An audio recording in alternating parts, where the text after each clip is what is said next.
নাগরিককে পুষিনের চেষ্টা প্রতিহত করেছে বিজিবি। এ বিষয়ে বিস্তারিত জানাতে যুক্ত হচ্ছেন সোহেল রানা।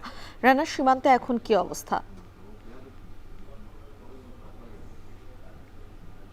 তানজিলা মিম, যে বিষয়টি আমরা এখন সীমান্তে দেখছি সেটি হচ্ছে যে সীমান্তে বেশ উত্তেজনাপূর্ণ অবস্থায় রয়েছে, কারণ সীমান্তের যে ঠিক শূন্য রেখাটি রয়েছে, শূন্য রেখা থেকে 10 গজ ভারত অভ্যন্তরে 9 জন নারীকে পুষিনের জন্য কিন্তু বিএসএফ নিয়ে এসেছে, এবং তাদেরকে পুষিনের চেষ্টার সময় কিন্তু বাংলাদেশের যারা বাংলাদেশি নাগরিক যারা রয়েছে এবং বাংলাদেশের যে বিজিবি রয়েছে, জয়পুরহাট বিচ বিজিবি ব্যাটালিয়নের আওতায়, তারা কিন্তু এটি প্রতিহতের চেষ্টা করছে। এবং আমরা দেখছি যে এখন যে চিত্রটি এখানে আমরা লক্ষ্য করছি যে দুই পক্ষেই কিন্তু উত্তেজনা ভাব বিরাজ করছে। আমরা যেটি এখানে এসে জানতে পেরেছি সেটি হচ্ছে যে এই 9 জন নারীকে পুষিনের জন্য যেটি আনা হয়েছে, তারা বিশেষ করে ভারতের যে রাজস্থান ছিল সেই রাজস্থানে কিন্তু তারা বিভিন্ন কাজ করছিলেন, এবং কাজ করছিলেন সেই কাজটা করবার কারণে তারা কাজ করছিলেন সেখান থেকে কিন্তু তারা অবৈধ ঘোষিত হবার পরে ভারতীয় যারা বিভিন্ন সংস্থা রয়েছেন তারা কিন্তু তাদেরকে পুষিনের জন্য এই সীমান্তে আনে, এবং সেটি কিন্তু আমরা দেখছি যে সীমান্তে তাদেরকে ভোর রাতে আনা হয়েছিল। ভোর রাতে আনার পর তাদেরকে ঠিক বাংলাদেশে পুষিনের যে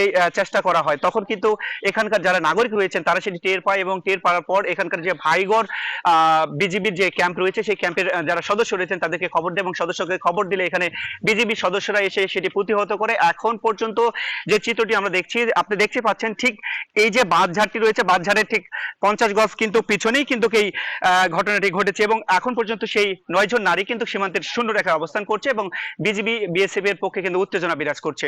মিম, হিলি থেকে সরাসরি যুক্ত হচ্ছিলেন সহকর্মী সোহেল রানা।